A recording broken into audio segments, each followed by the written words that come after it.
Right. Well, what an absolutely insane, traumatic, absolutely torturous, and my worst night for the last 10 years has actually been. And all this started. Let's go with how it all started. So, wrong information, gathering and spreading of wrong information from unreliable sources that went across organizations, whether it was non-profit organizations, government agencies and departments, social working scammers, actually. Carers, home care, social working, support working scammers. And this was trying to use injuries that I had in the past for them to make money out of, basically. And I'd already, made a recovery somewhat and then learned to maintain health conditions and injuries. Next minute, I've got organizations jumping on it because the government's throwing out all this money to these organizations, and they're trying to do the mental health organizations that is like billions of dollars. So they're trying to drag me into this mental health bullshit and use an old injury of mine to get money.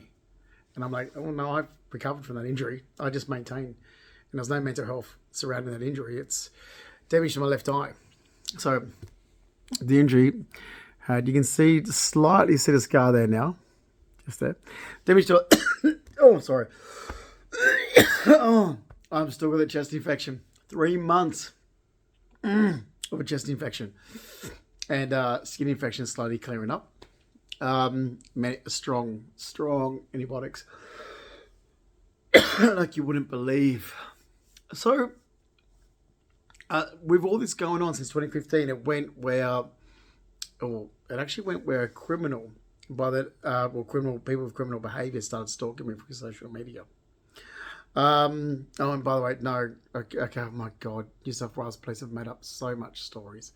I'm not afraid of people. Always afraid of being robbed. Always afraid of this, and it's mental health scamming, and it's mental health scammers that just keep making up more and more stories because the government's just throwing money at it.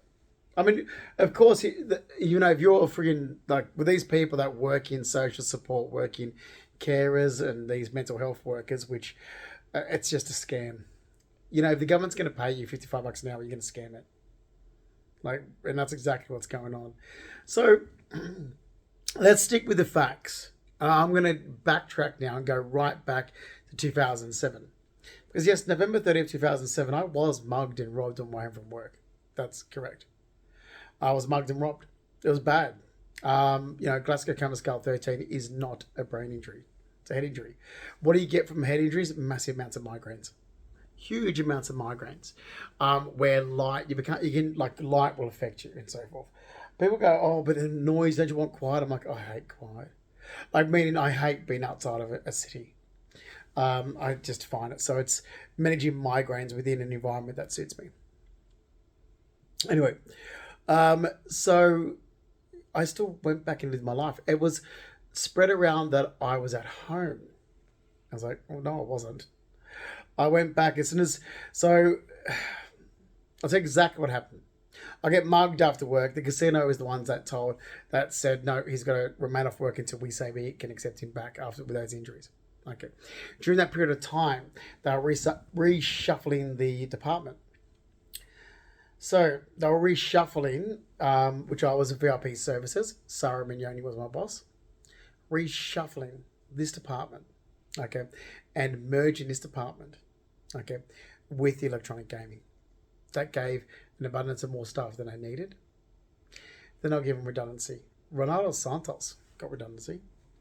So they had to accept me back in 2009. That meant they had to offer me redundancy. Now, they would have had to pay me around $300,000 with redundancy. They didn't want to do that. If they had to be forced, if the government forced them to say, okay, unfair dismissal because of health conditions and injuries that he had after work, you've got to pay him damages for Glasgow Coma Skull 13. Oh, that's massive. That's huge amounts of money. Massive amounts of money. They didn't want to do that. So they used a loophole of part salary payment for 10 years. That meant they could keep me on part salary payment for 10 years. Okay. With the dangling the token that you've got to return to work in December 2017, which was fantastic Because that for me meant returning back to my normal duties, holding a job with disability that I loved, with the increased salary rate of which is now it's over 79,000 a year. I'm like, oh God, yes, that's the only silver line I've got. Even my solicitor at the time, James Kaspidas, said, Justin, like, it's bad. They're going to give you part salary payment. That's nothing. Like, not what other people get millions for injuries like yours, and you're going to get nothing. That's what he says. Like, basically, like in the way it's done, because it's unfortunate that this isn't what happened, but you're going to get nothing for these injuries. Nothing. Like where other people will get millions, you're getting nothing. It's like, okay, let's not look at the downside of it. Okay, let's look at the positive side of it. So he's like, well, silver lining is you have your job back, December 2017, in the increased rate. And you'll be living with disability, which means they can't fire you. They've got to give you your job back. Thanks to mental health workers that harassed my life with all these bullshit scams, that didn't happen. There's that. Thanks to people who actually harassed my life that don't know me at all but felt entitled to get involved. One of these people was Belinda Jeffries, who's my ex-hairdresser. Absolutely really pissed off that police didn't arrest these people. So this didn't happen. What was supposed to go as a nice transition to return to work through this period didn't happen. So look, this all went on, and I even said early on, I said to James Express, I said, I'm going to go back to my design studies. I studied design at TAFE College. That was in 1997. I studied fine arts at TAFE College in 1996. So I'm going to go back to design. I did design in 2009, did design in 2010. And I even said early on, I was like, okay, if I'm off work, I'm going to apply for a green card to the US. I've been saying this for years now, since I was first in America, traveling around January and February 2001. So my left eye does actually hurt. I get pain quite frequently. So that's one of the only issues I get. I get really bad pain across here. So this is what was going on. Now, August 2008, I meet a person who I've never met before. So Giovanni Consalvo, Gio, or Johnny Consalvo, or John Consalvo, or whatever you want to. His mother said he was known as Jonathan or Johnny before he moved to Sydney. So he's from South Australia. His mother's name's Dawn Carpenter. They're a bit odd. You know, so let's leave it there. They're odd.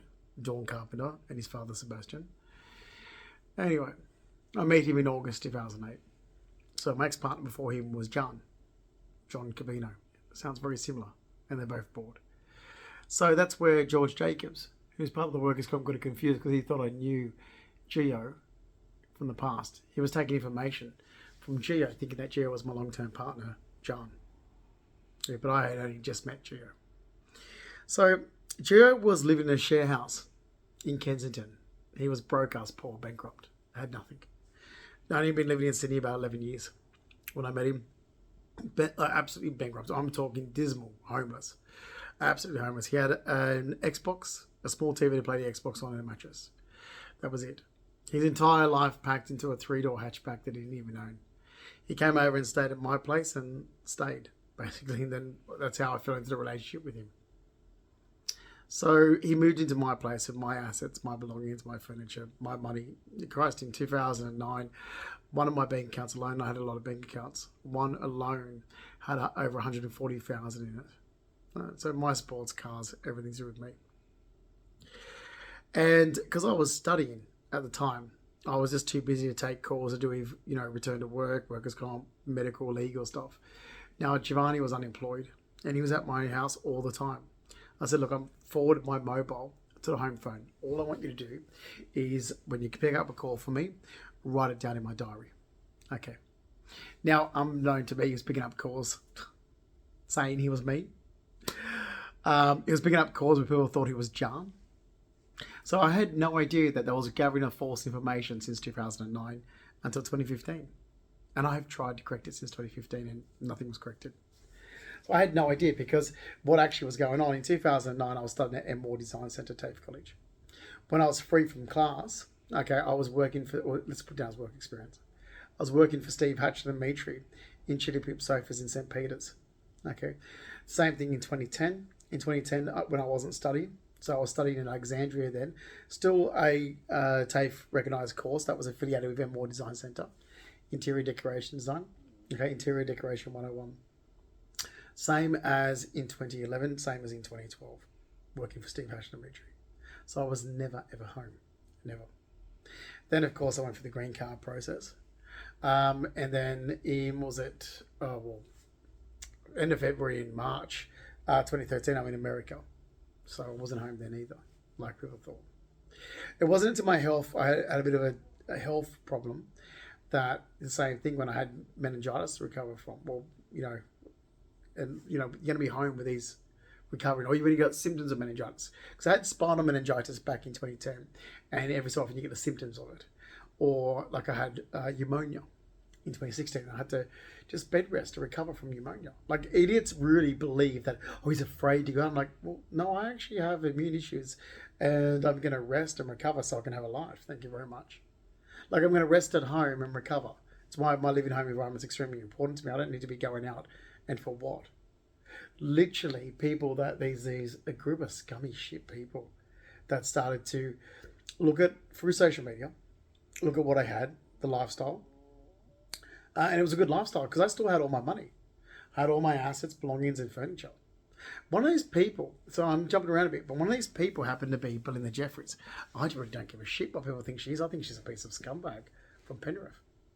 So this is where all the trouble would have started.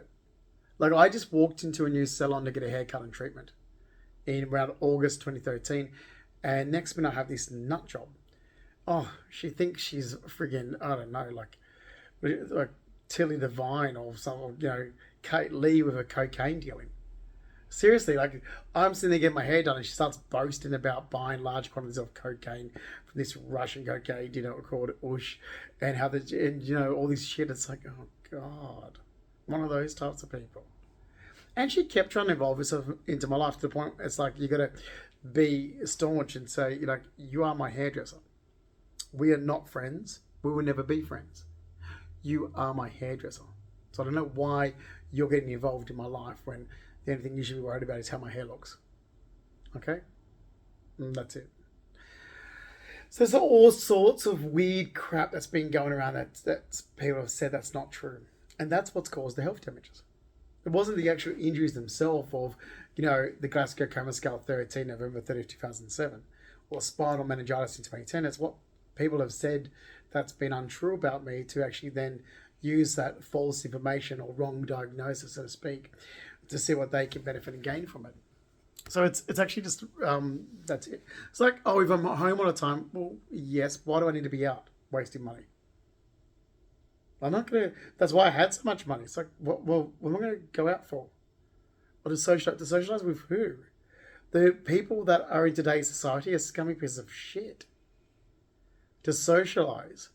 No. Like, when my health's good, I want to be working. Thanks. To waste time with, insignificant people? No. Thank you very much. The only people that I would like to would ever socialize with, that I've been friends with, is my cousins on my dad's side, because I find it enjoyable and interesting. We get along, plus we're also related. So, blood's thicker than water. People come and go. Oh God, seriously, I'm not one of these people that can't let go of people. It's like, oh my God. Like you see people and it's like, what do you mean you've had the same friend since high school? So you haven't grown. It's like you've kept the same friends for 40 years. So you didn't grow. You didn't move. Like, that's how I view it. It's like, oh my God. Like that, so you stayed stagnant. Because growing and moving means changing. Doesn't mean staying the same. You need to change. You should be changing. Like, I find it creepy. And I guess when you look at why my family is in history, a great example is they all started out, they're all from the inner city suburbs of Sydney. Now, when my grandmother Lola Mae Keegan married my grandfather Reginald George Purdy, well, Pop never wanted to leave the city. He loved the city.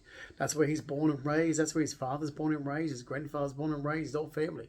All born and raised in the inner city suburbs of Sydney, Rozelle, Balmain, Leichhardt, Paddington, you name it. They're all from the inner city. But his wife didn't want to be there. Like my nan Lola was like, no, I don't want to raise a family in a terrace house. I want a big backyard, land, front yard, big house. So they moved to the suburbs. They were the only two people in that family that did that, because the rest of them went to other areas. So really the area where my grandparents moved to in 1962, they're the only family members that are from there. Well, went there, sorry. And then, of course, when they've all gone, there's no family left there in that spot. But there's always family in the inner city suburbs of Sydney. That's what I've said to people. My mum's cousin, Brian Keegan, his father was my nan's brother, which is Brian Keegan Sr. His mother's Margaret Keegan. Well, he's a retired police officer who still lives.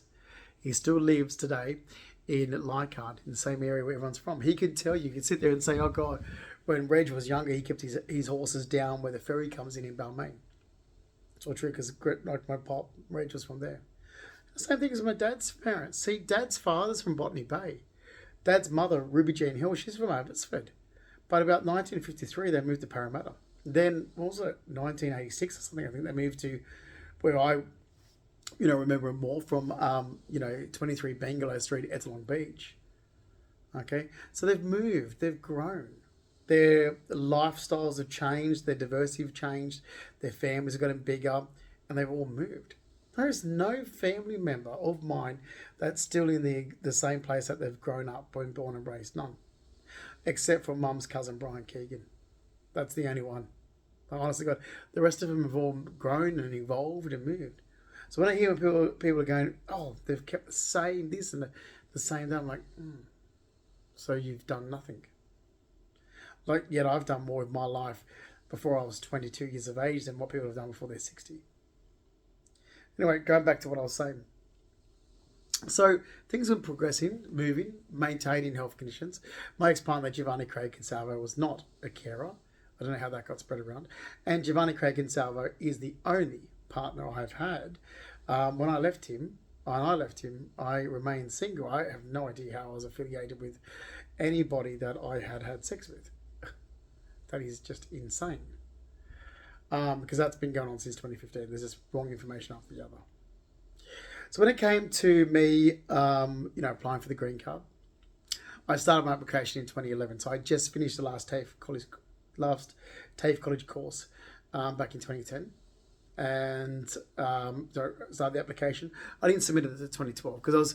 I don't think they weren't taking applicants when I was doing it. I had to wait till the cut-off date in 2012. So I did that. But during this period of time, I wanted to achieve things and close things off in Sydney before I moved to America. One of them was getting an art exhibition done on my own work. The other one was to publish my great uncle's work, which is Leo Patrick Sayer's work. Okay, Leo Patrick Sayer is my great grandmother's brother. Everybody in the family will remember his work. Go ask Brian Keegan.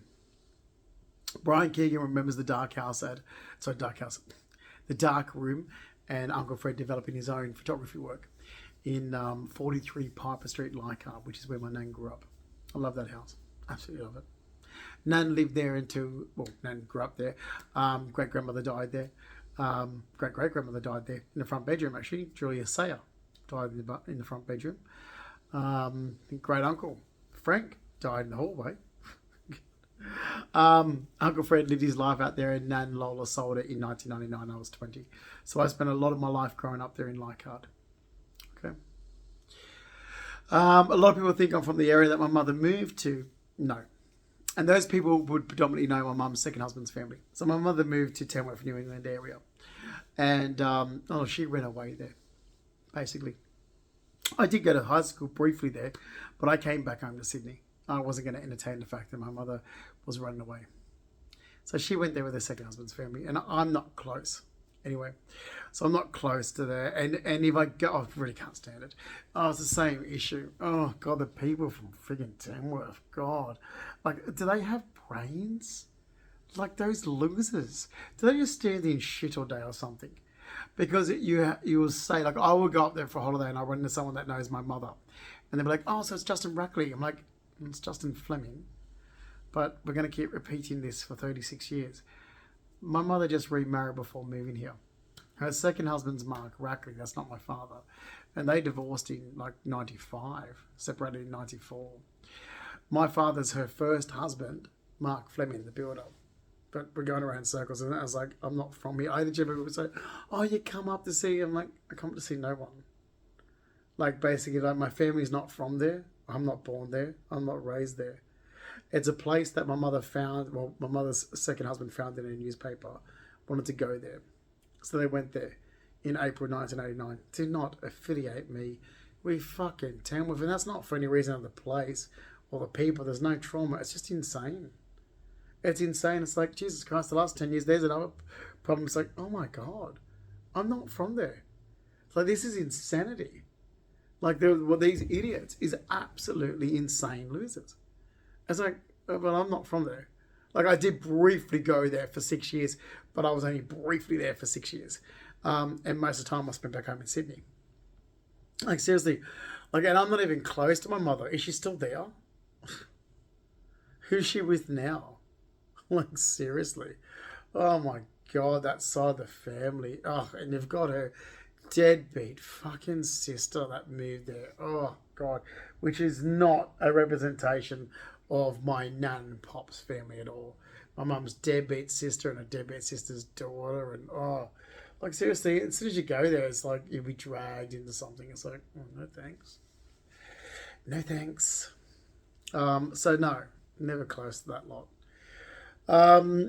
Anyway, so had the green card, applied for it, went through the whole process.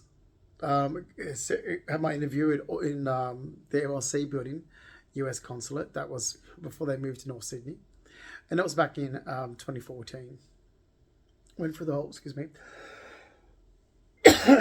So I had studied design. I'd even worked in it, and then I got sick. Unfortunately. But I will say this, it was the false information that's been gathered that's made me sick even more. And what's been passed around for government organisations, that's false. So, look, basically when I was going through the green card process, I'll tell you exactly what happened in 2014. I had to show that I've already had my polio vaccination and rubellas and Hep C, Hep A, Hep B and so forth.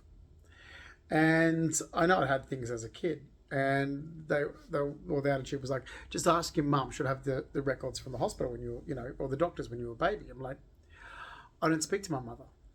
I was like, look, I don't speak to my mother. I don't think, I literally just don't speak. I don't speak to my mother's family. I was like, look, don't worry about it. I'll go and have them all over again. So in the space of like a few weeks, I had every bit of vaccination that you could think of, because that's what immigration wanted. Oh God, did I get sick? And I think that was a trigger of causing damage to my immune system. I mean, look, Big Pharma's never... I can't say that because of Big Pharma, but I think I overloaded myself. And having a weak immune system already, I don't think it ever picked up from fighting it, because I ended up getting pneumonia in 2016.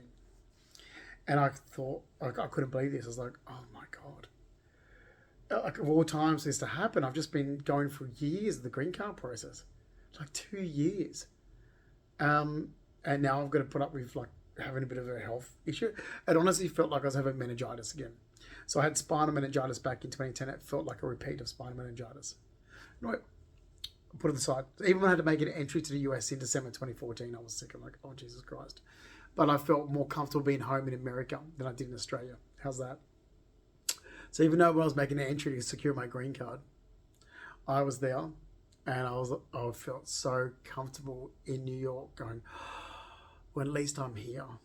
Like, I'm relaxed. Like, literally, I was like, look, when anything, I just go to Walgreens. I'm fine. I'm just here for 2 weeks. Just going to make this entry.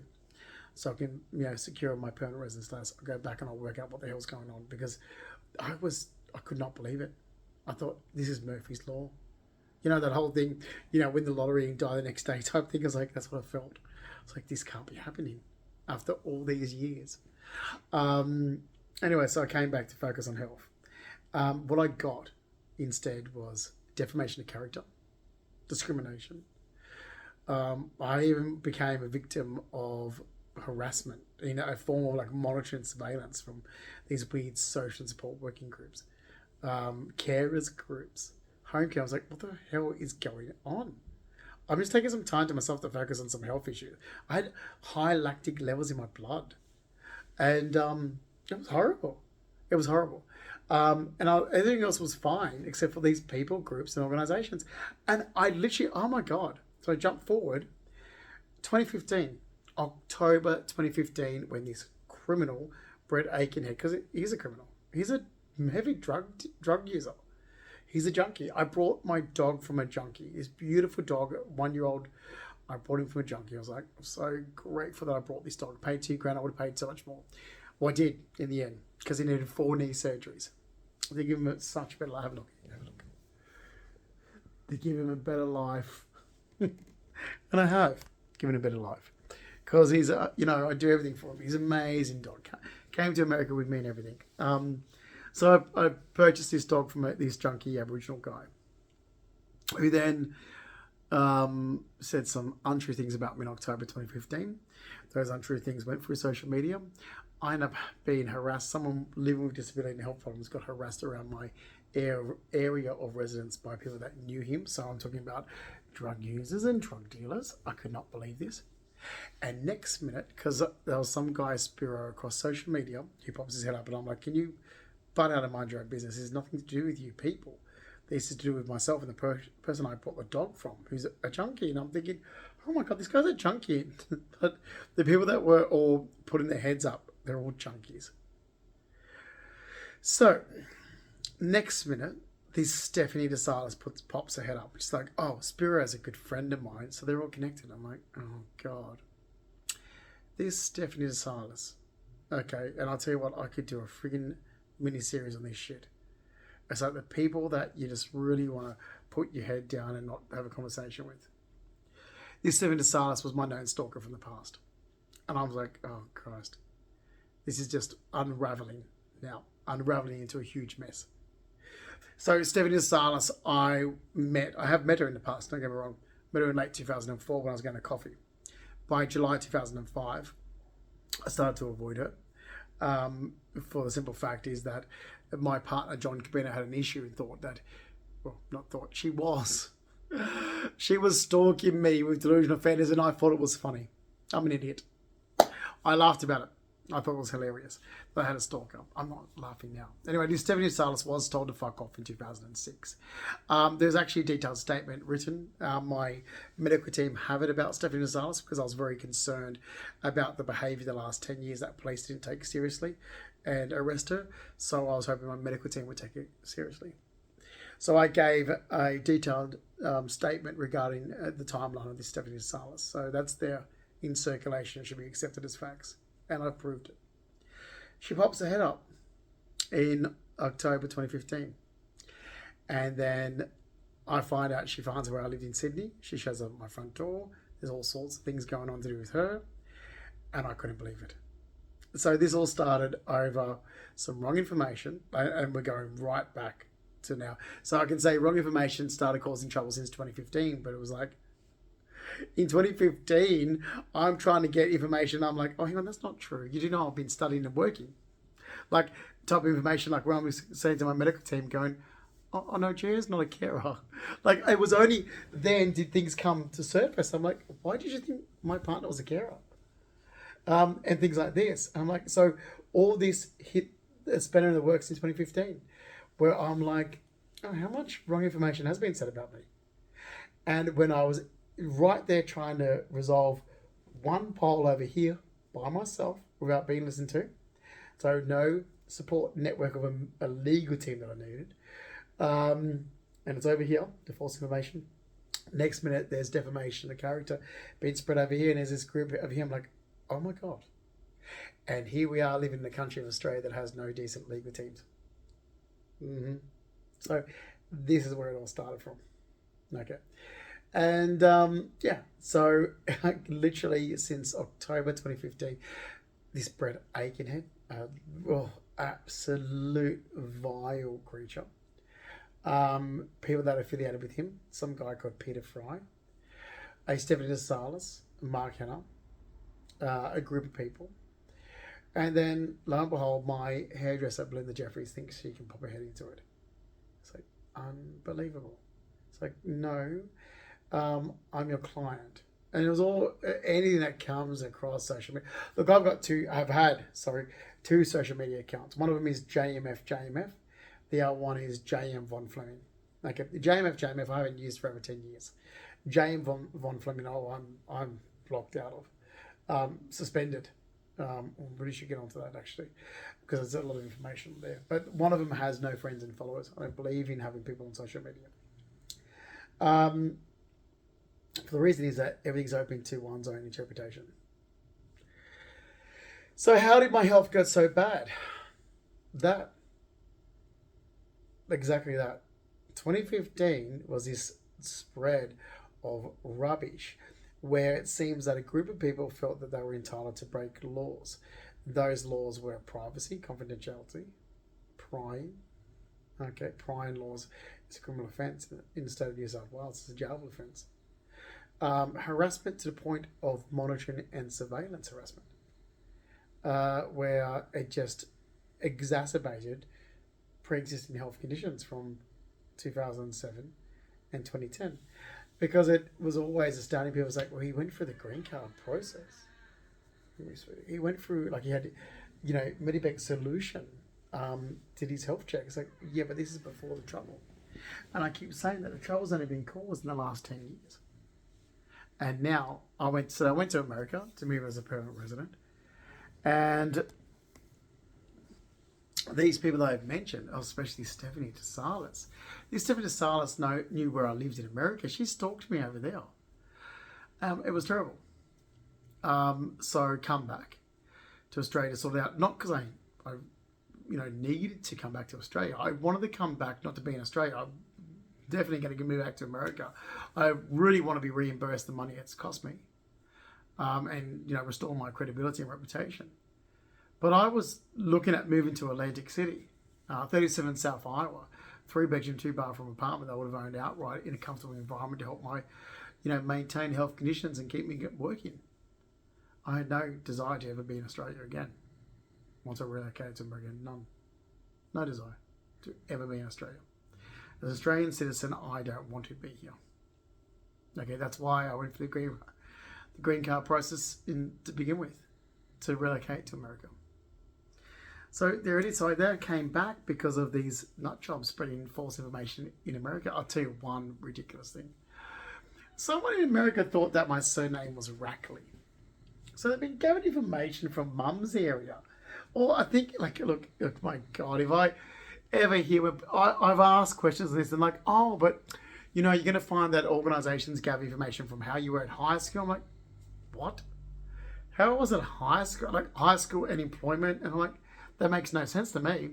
It's like, why? I was like, well, high school, I'm not born and raised in the area. Mum moved there. So no, I knew none of these people before I started school there. Like, it was a complete, it's an area that we're not from. No friends, no family. So I had no desire to keep in touch with any of the people, even though I had a good experience there. I was at that high school for 4 years. I was only in the area for maximum 6 years. So I had no desire to keep in touch with those people. Those people don't know me at all. I think that's insane. That they would get information from people from my high school, or they don't know me at all. That's absolutely insane. I was barely in that area for 6 years. Okay, I'm sure there will be confusion of identifying me then, because it's like, well, hang on a minute. Mum moved to that area in April 1989. I moved back home to Sydney in 1995. I was living at Empire Bay. Anyway, and there's that. And then employment. Well, why would you get what from your co-workers? It's like, oh, God almighty, this new millennial way of life is ridiculous. It's like, that is work. Work is not meant to know anything about you. They're not meant to know your personal life, your family. No, this is work. I go to work, I do my job, and I tell very little about myself. And I go home because I'm there to do my work. My family life, my sex life, my social life is nothing to do with work. So I find that all this rubbish in the last 10 years is absolutely nuts on what people have actually done. But what it has actually caused in health damages is massive towards me. And that's why I'm in a situation I'm currently in now, where I live. I don't want to be here. I would much prefer to be at Dad's, at Empire Bay. I would much prefer. Look, I don't know what's happened with Dad in my relationship. We're always close. There's obviously been some spreading of false information. I know in 2017 people thought I was the characteristics of my stepbrother Daniel Rackley. I'm like, God, no. Literally an organisation described the character of Daniel Rackley and thought it belonged to me. I'm like, that's my stepbrother. But he's telling you the information. And these are places like St. Vincent's and other organisations. Like, where are you getting information from? Because you're talking about mum's second husband's family. Like, I find it really bizarre. Because they were literally talking about mum's second husband's family. I'm like, honestly, St. Vincent's was doing this for a long period of time. I'm like, this is nuts. I'm like, my dad's a builder. My dad's Mark Fleming. They literally believe that my dad was some nurse. They worked at his Freemason nursing home, Moonby House. I'm like, oh God, they know Mark Rackley. So that's mum's second husband. Wife bashing, drug using, cannabis smoking, alcoholic. I'm like, yeah, you just described the Rackleys. So Mark Rackley, mum's second husband. Daniel Rackley, his son, deadbeats. From his first marriage, there's Michelle Rackley, Belinda Rackley, Daniel Rackley, Kimberly Rackley. I'm sure they're all the same as all the Rackleys. They're all deadbeats. Then you've got the one that he had with my mother, that Faith Rackley, she's just a Rackley. And that's what they had, the information related to. I'm like, yeah, but I'm Fleming. I'm from my mum's first husband. I don't have the characteristics of the Rackleys because I'm not a Rackley. That information got projected into America as well. I'm like, oh my God, this is nuts. I look the way I do because I'm a Fleming. I don't have those issues because I'm a Fleming. The Flemings barely drink alcohol. We're not drug users. This is insane. And the Rackleys have mental health issues as well.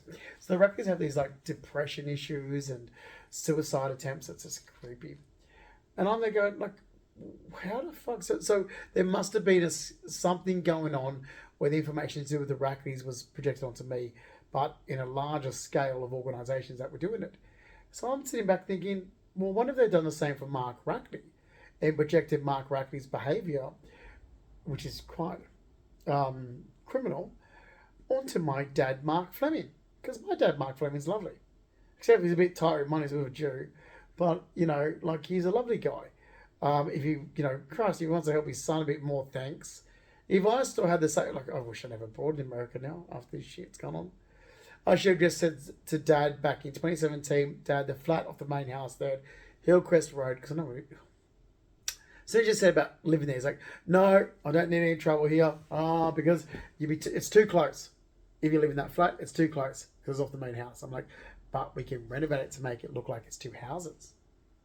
This is my thing. I tried to get Dad to go for this before. I'm like, Dad, I'll have my own entrance. But you can put a nice little wall there, a little sort of fake wall with a garden wall. So I don't come into the main, a little wall, a little fenced wall, garden wall. So where I enter, and I use the sunken backyard where the swimming pool is. I've tried to get this Dad to go for this before. If I had my savings, that's exactly what we're spending money on. I'm going, Dad, look, I've drawn up plans. I drew up plans years ago thinking, oh God, I hope Dad goes for this because I would love to move there. And we're like a neighbouring. I'll be just neighbours. I won't come into your life or anything. So Dad's place, right? You got the main house and the flats off the back of it, but there's a deck that goes in the swimming pool area. I'm like, extend off the deck, put another room. Okay, so you've got that sunken backyard. Dad's got the main backyard, then you've got the sunken backyard. So it makes it feel like two different houses. I'm like, Dad, go for it. If I had the money, I would have to have the money now to propose it to Dad. I'd say, Dad, can we please extend this and renovate this, and I'll show you exactly how it would feel. So that way it will be just like I'm your neighbour over here, but you don't even know I'm here. I won't, unless you need me, you won't even know. That's what I want. Oh, I want it so badly. I wish it would happen. Oh my God, I wish it would happen. Because all it needs to do is that flat needs to be renovated in the swimming pool area.